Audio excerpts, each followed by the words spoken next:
What's up everyone? Welcome back to the channel। तो guys अब हम करने वाले हैं फिजिकल एजुकेशन का दूसरा चैप्टर और मुझे पूरा उम्मीद है कि आपने फर्स्ट चैप्टर कर लिया होगा और आज ही आपके पास थर्ड चैप्टर भी आ जाएगा। 5 में से 3 हो जाएंगे, बट बिफोर दैट आप इसको अच्छे से तैयार कर लेना। तो चलिए फिर जल्दी से शुरू करते हैं चैप्टर नंबर 9 जो कि है साइकोलॉजी एंड स्पोर्ट्स, और फिर हम देखते हैं इसमें क्या क्या हम पढ़ने वाले हैं। Then will move forward to the next one. Let's begin.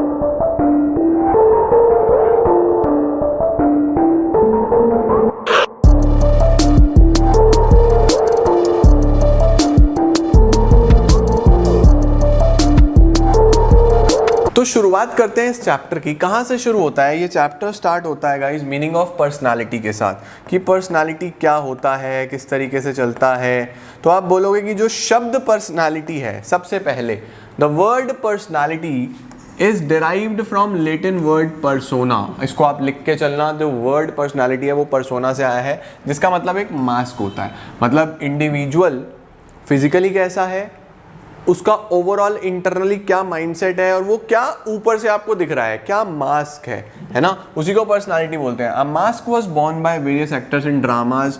उस टाइम पे काफ़ी ज़्यादा ग्रीक सिविलाइजेशन में मास्क पहने जाते थे, तो उसको पर्सोना बोलते थे, वहीं से पर्सनालिटी आया। Personality usually means that an individual is much more than his outer appearance.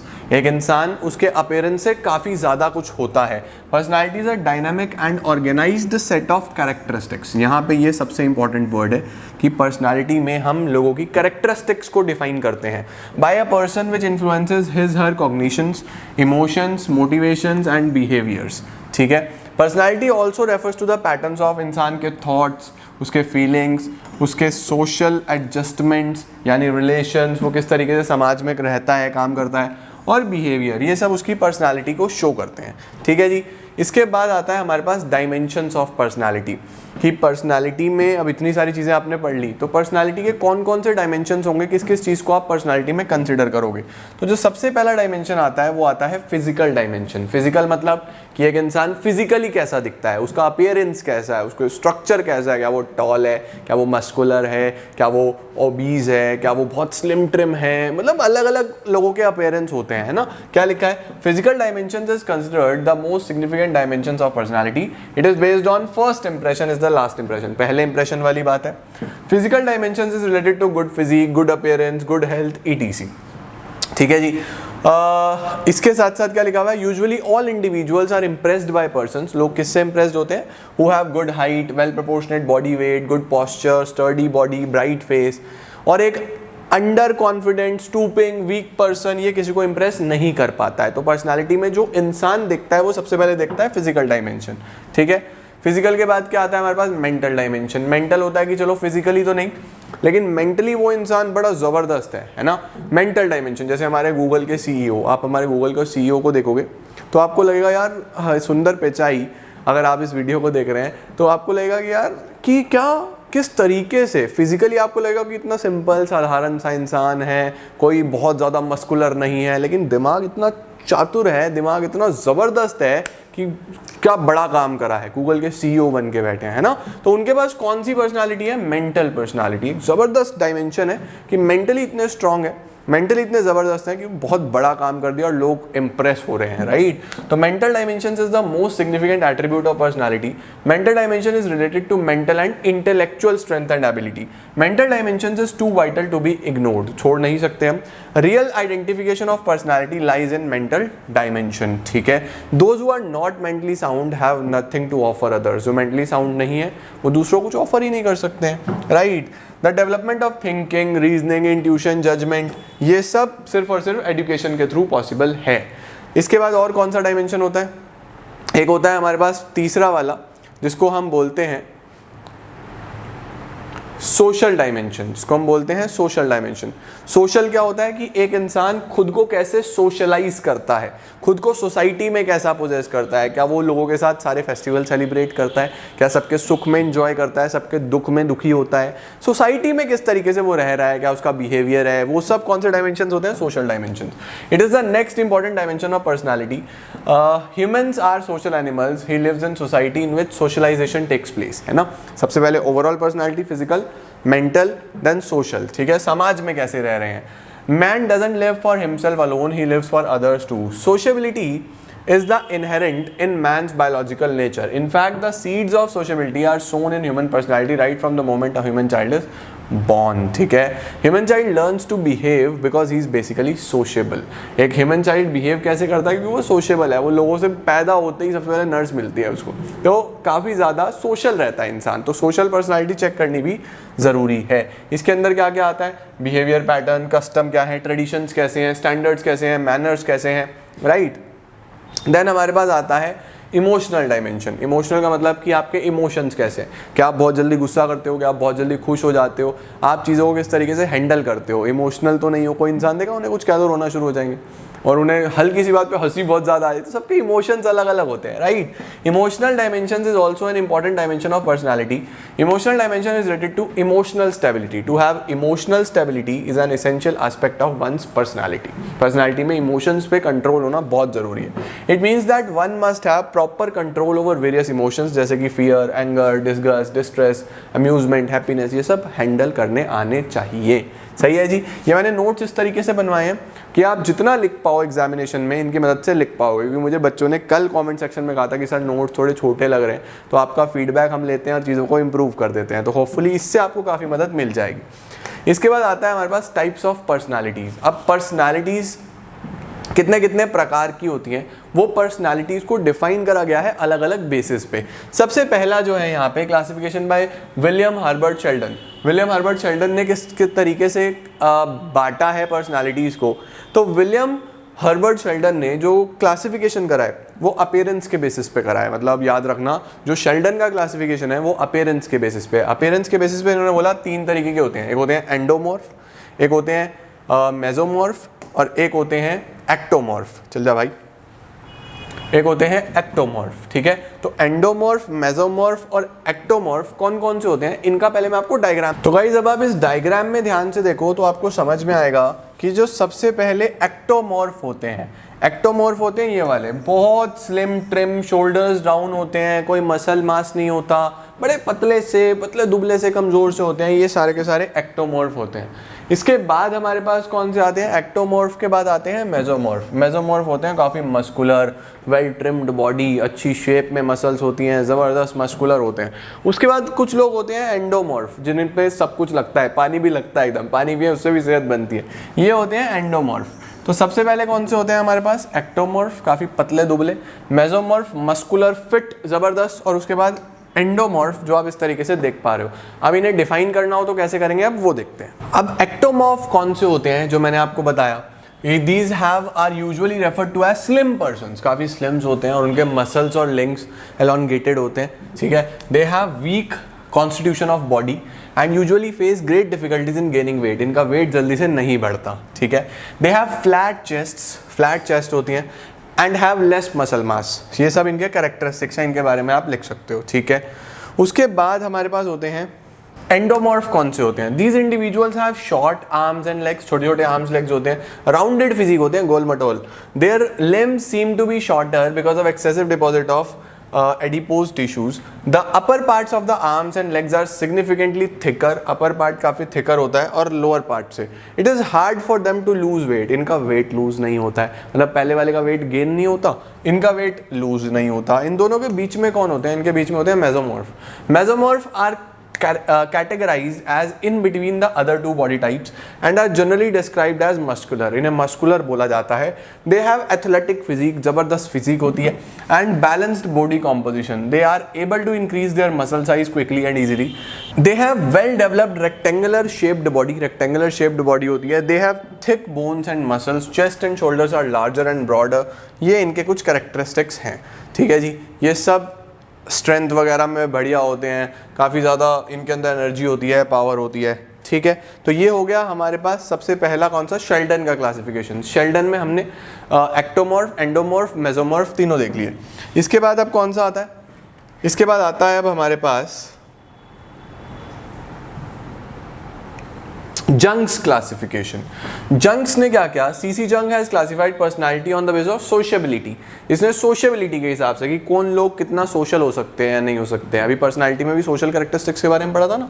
इसने दो तरीके के बोले, इंट्रोवर्ट्स और एक्सट्रोवर्ट्स। एक और है, वो मैं अभी आपको दिखाता हूँ, उनको हम एम्बीवर्ट्स बोलते हैं। इंट्रोवर्ट कौन लोग होते हैं, जो अपने अपने में रहते हैं बस, जिन्हें किसी से कोई मतलब नहीं है, बोलते नहीं है, शर्म करते हैं काफ़ी ज़्यादा, वो इंट्रोवर्ट्स होते हैं। एक्सट्रोवर्ट्स होते हैं जो बहुत ज़्यादा सोशल होते हैं, कहीं भी जाके घुल मिल जाते हैं, कोई मतलब ही नहीं है। और एम्बीवर्ट्स होते हैं जिनमें दोनों की क्वालिटीज़ होती है, वो सही जगह पे इंट्रोवर्ट है और सही जगह पे एक्सट्रोवर्ट है, राइट। तो सबसे पहले इंट्रोवर्ट कौन होते हैं, the persons who share characteristics जैसे कि shyness, social withdrawal, tendency to talk less, इस तरीके के। और एक्सट्रोवर्ट कौन से होते हैं, बहुत ज़्यादा friendly, outgoing, talkative and social in nature. They usually prefer social contacts, ठीक है, जनरस होते हैं, सपोर्टिव होते हैं, करेजियस होते हैं, ये इसमें आ जाता है। इसके बाद आते हैं एम्बीवर्ट्स। एम्बीवर्ट्स कौन से होते हैं, there are only few people who are pure introverts or pure extroverts. The remaining majority of persons possess both the qualities, introverts and extroverts, उनको हम ambiverts बोलते हैं। इसके बाद क्या आता है, बिग 5 पर्सनालिटी थियोरी। इसमें क्या है, it is well known fact that persons give different response to same situation. एक सिचुएशन पे लोग अलग अलग तरीके से रिएक्ट करते हैं, अलग अलग पर्सनालिटीज़ के हिसाब से। Indeed the big 5 factors of personality are 5 main domains which define human personality. क्या क्या 5 चीज़ें हैं। सबसे पहले ओपननेस, ठीक है। ओपननेस क्या है जी, वो लोग जो नई चीज़ें सीखने में काफ़ी ज़्यादा एंगेज्ड रहते हैं, नया नया ओपन होते हैं वो हर चीज़ के लिए, कोई चैलेंज आया एक्सेप्टेड। ओपननेस पर्सनालिटी का एक बहुत इंपॉर्टेंट पार्ट होता है। New concepts, enjoy new experiences, usually remain on the top in openness. Openness includes trait like being imaginative, insightful and having a variety of interest. Openness के बाद हमारे पास आता है कॉन्शियसनेस, ठीक है। ये बेसिकली कहाँ से आया, persons who have a high degree of conscientiousness are reliable and prompt. Such persons remain, काफ़ी ज़्यादा ये लोग कौन होते हैं, ऑर्गेनाइज्ड होते हैं, सिस्टमैटिक होते हैं, लेबोरियस होते हैं, वो लोग होते हैं जिन्हें हर चीज़ अपनी सही जगह पे चाहिए, हल्की सी भी इधर उधर हुई लड़ाई शुरू, ठीक है। उसके बाद एक्सट्रोवर्जन क्या होता है, एक्सट्रोवर्जन का यूजुअली हम लोग एक्सट्रोवर्ट बोलते हैं, get their energy from interacting with other individuals, whereas introverts get their energy from within themself. Extroverts होते हैं वो दूसरों में जो है एनर्जी गेन करते हैं, इंट्रोवर्ट्स को बस अपने से मतलब होता है ना। Extroversion includes the traits of being energetic, talkative and assertive. उसके बाद कौन से होते हैं हमारे पास, एग्रीएबलनेस। एग्रीएबलनेस क्या होता है, द इंडिविजुअल्स आर फ्रेंडली, ये एग्री करते हैं हर सिचुएशन में, cooperative, compatible, kind and gentle. Persons with to agreeableness may be more distant और aloof, they are usually kind, generous, affectionate and sympathetic. Fifth आता है न्यूरोटिसिज्म। न्यूरोटिसिज्म बेसिकली ये वो लोग होते हैं जो काफ़ी ज़्यादा परेशान रहते हैं, काफ़ी ज़्यादा नेगेटिव फीलिंग्स इनके अंदर रहती है। तो इसमें क्या आता है, neuroticism is also called emotional stability. Instability हम लोग यहाँ पे मेंशन करेंगे। This domain or dimensions relates to one's emotional stability and the degree of negative emotions. Usually negative emotions की बात करते हैं। Persons who have high neuroticism usually experience emotional instability and negative emotions, ठीक है जी। तो कौन कौन से होते हैं हमारे पास, सबसे पहले हमारे पास जो आया था, जो बिल्कुल सबसे पहले आया था वो आया था ओपननेस, जो ओपन रहते हैं, नई नई चीज़ों को करने में एक्साइटेड रहते हैं। उसके बाद दूसरा आया था हमारे पास कंसाइंशियसनेस। कंसाइंशियसनेस कौन से होते हैं, जो बेसिकली ऑर्गेनाइज्ड होते हैं, सिस्टमैटिक होते हैं, सब कुछ उन्हें परफेक्ट चाहिए। एक्सट्रोवर्जन, एक्सट्रोवर्जन जो दूसरों के साथ मिलजुल के सब खुश, एकदम खुश रहते हैं। और एग्रीएबलनेस जो हर चीज़ पे एग्री करते हैं। और ये होते हैं हमारे पास न्यूरोटिसिज्म, जो बेसिकली थोड़ा सा नेगेटिव थॉट्स इनको घेर के रखते हैं, ठीक है। इसके बाद आता है हमारे पास अगला टॉपिक जिसको हम बोलते हैं मोटिवेशन। मोटिवेशन क्या होता है, मोटिवेशन शब्द मोटिव से आया है। ये एक इनर साइकोलॉजिकल फिनोमिना है जिसमें एक इंसान अंदर से ही या खुश होगा या अंदर से ही उसके अंदर डिजायर आएगी, अर्ज आएगी कि हमें मुझे ये कुछ करना है, मुझे ये चीज़ अचीव करनी है, ठीक है। Motive is combination of thought, feeling, condition और that causes one to act.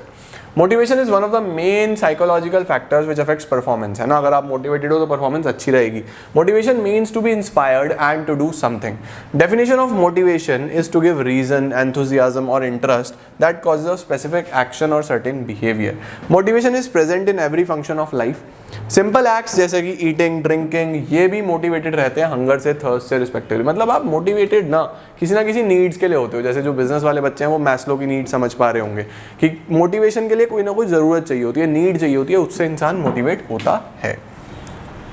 कितने प्रकार के मोटिवेशन होते हैं, इंट्रिंसिक, अंदर से आना, एक्सट्रिंसिक बाहर से कोई आपको मोटिवेट करे। इंट्रिंसिक क्या होता है? Intrinsic motivation is internal, when people are compelled to do something, उन्हें अच्छा लगता है, प्लेजर मिलता है, जैसे मुझे पढ़ाने में अच्छा लगता है, मोटिवेटेड रहता हूँ, pleasure, importance, Dzire.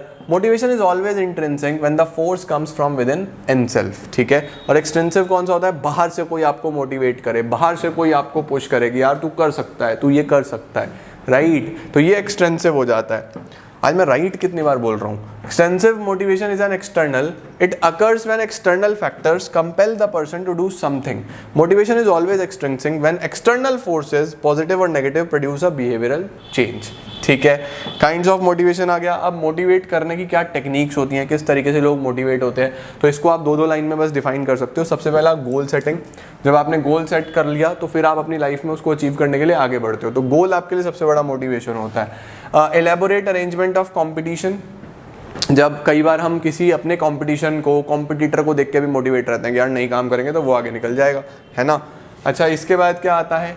Spectators. Sports में कई बार क्या होता है कि जो जनता होती है कि yes you can do it, जैसे धोनी जब लास्ट 6 मारने वाले थे वर्ल्ड कप में तो माही माही माही हो रहा होता है ना, विराट विराट विराट हो रहा होता है। वर्बल कमेंट्स, कई बार वर्बल कमेंट्स जो हैं वो आपको स्पोर्ट्स में काफ़ी ज़्यादा मोटिवेट कर देते हैं, चाहे वो पॉजिटिव हो चाहे वो नेगेटिव हो। किसी ने कुछ कमेंट कर दिया, पॉजिटिव कर दिया तो भी मोटिवेट हो गए, नेगेटिव कर दिया तो भी मोटिवेट हो गए, करके दिखाऊंगा इसको तो। उसके बाद हिप्नोटिज्म। हिप्नोटिज्म क्या होता है जी? ये यूजुअली डिसरिगार्ड करा जाता है, पब्लिक नहीं मानती है हिप्नोटिज्म को, बट ये बोलता है it is a scientific base, several studies showed it's positive effects, ठीक है। अब इस तरीके से हेल्दी स्पोर्ट्स एनवायरनमेंट, अच्छा एनवायरनमेंट है तो आप मोटिवेटेड रहोगे, आपको रिजल्ट्स के बारे में पता होगा तो आप मोटिवेटेड रहोगे। तो ऐसे बहुत सारे फैक्टर्स हैं यार, ये सब फैक्टर्स आपको एक बार चेक करने हैं। कैश प्राइस से मोटिवेटेड होते हो, मोटिवेशनल म्यूजिक से मोटिवेट हो जाते हो, कुछ लोग मोटिवेशनल म्यूजिक से ही मोटिवेट हो जाते हैं। अब क्या आता है हमारे पास? Positive attitude. अब हमारे पास एक टॉपिक आ रहा है जिसको हम बोलते हैं एग्रेशन। एग्रेशन क्या होता है? एक स्पोर्ट्स में एग्रेशन की काफ़ी ज़रूरत पड़ती है कि वो एग्रेसिव खेला, वो बॉक्सर बहुत एग्रेसिव है। क्रिकेट की हम बात करें तो Virat Kohli is very very aggressive. हम बोलते हैं ना कि एग्रेशन की वजह से वो आगे बढ़ता है, राइट? तो एग्रेशन क्या होता है? Aggression is a behaviour with a goal of harming और injuring another living being who is motivated to avoid such treatment. This definition raise certain points. Aggression एक behavior है, काफ़ी aggressive होते हैं कई लोग, लड़ाई झगड़ा करने वाले होते हैं, behavior है। Having negative thoughts और being angry is not aggression, ठीक है। किसी के लिए negative thoughts रखना या angry होना aggression नहीं है। Aggression is an intentional behavior, intentional होता है। Accidental harm is not aggression. Aggression involves harm और injury, कई बार aggression में injury भी होती है, harm भी होता है। Aggression involves living beings, ठीक है जी। टाइप्स ऑफ एग्रेशन, कितने प्रकार के एग्रेशन होते हैं? सबसे पहले आता है हॉस्टाइल एग्रेशन। हॉस्टाइल होता है सबसे डेंजरस एग्रेशन। हॉस्टाइल होता है कि इतना ज़्यादा एग्रेसिव होना कि सामने वाले को हार्म करने पे तुले हुए हो, ठीक है। जैसे इसमें लिखा हुआ है a good example of hostile aggression is a bowler throwing a bouncer. मतलब कि जैसे पहले वेस्ट इंडीज़ के प्लेयर्स होते थे, अगर आपने वो कपिल देव वाली मूवी देखी होगी, कौन सी मूवी थी जिसमें वर्ल्ड कप हम लोग जीते थे, हाँ जिसमें हमने वर्ल्ड कप जीते थे, तो उस मूवी में, पर्टिकुलर मूवी में वेस्ट इंडीज़ के जो बॉलर्स थे वो पूरी जोर से बाउंसर्स मारते हैं, किसी के मुंह पे लगा, किसी के सिर पे लगा, ब्लड निकल गया। एग्रेसिव इतना ज़्यादा होना कि सामने वाला हार्म हो जाए, उसको बोलते हैं हम हॉस्टाइल एग्रेशन, ठीक है।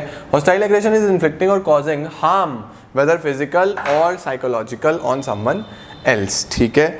उसके बाद आता है हमारे पास इंस्ट्रूमेंटल एग्रेशन। इंस्ट्रूमेंटल एग्रेशन होता है ये थोड़ा कंट्रोल्ड होता है। ये होता है आप अपने स्पोर्ट्स में बहुत ज़्यादा एग्रेसिव हो के अपने लिए कुछ कर रहे हो, आप सामने वाले को हार्म नहीं पहुंचाना चाहते, बट आप एग्रेसिव हो। जैसे बोलते हैं ना वो काफ़ी एग्रेसिव बॉलर है, बहुत ज़्यादा एग्रेसिव बॉलिंग करता है, काफ़ी ज़्यादा जोश में रहता है, चोट नहीं पहुंचाता लेकिन फास्ट करता है, एग्रेसिव करता है, फ्यूरियस करता है, एग्रेसिव बैट्समैन है ना। ऐसे ही एग्रेसिव अलग अलग लोग होते हैं जो काफ़ी ज़्यादा चैनल्ड वे में अपने एग्रेशन को यूज़ करते हैं, इसमें हार्म नहीं पहुंचाना चाहते बट एग्रेसिव होते हैं।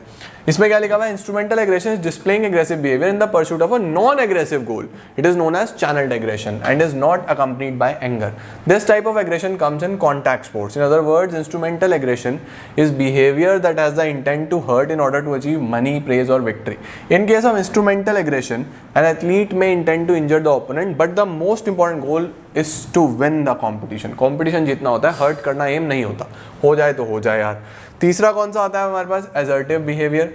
असर्टिव क्या होता है, assertive behaviour is different type of aggression, this is defined as behaviour which involve the use of legitimate physical or verbal force. इसमें यूजुअली हम वर्बल फोर्स, जैसे क्रिकेट में स्लेजिंग होती है ना, ऋषभ पंत है विकेट कीपर, या और विकेट कीपर्स पीछे खड़े होकर कुछ ना कुछ बोलते रहते हैं, बैट्समैन को परेशान करते रहते हैं ताकि वो मेंटली डिस्ट्रैक्ट हो जाए, उसका कॉन्फिडेंस खराब हो जाए, वो एक एग्रेशन उनका जो अलग होता है उसको हम क्या बोल देते हैं, असर्टिव बिहेवियर।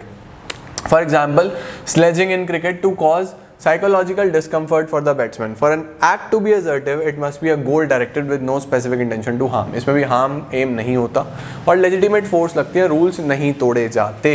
तो ये हमारे पास aggression के बारे में हमने पढ़ लिया, ठीक है जी। टाइप्स ऑफ एग्रेशन हमने देख लिए, एग्रेशन का मतलब हमने देख लिया इसके अंदर, और इससे पहले भी हमने कई सारे टॉपिक्स इस चैप्टर में कवर करे हैं। मुझे पूरी उम्मीद है आपको ये चैप्टर समझ आया होगा। नोट्स भी आपके सामने मैंने रख दिए थे सारे के सारे, तो आप प्रॉपरली इनसे तैयार कर सकते हो। ये तैयार करो, फिर आपको मैं एक चैप्टर और कराता हूँ। All the very best, I am gonna see you all super soon.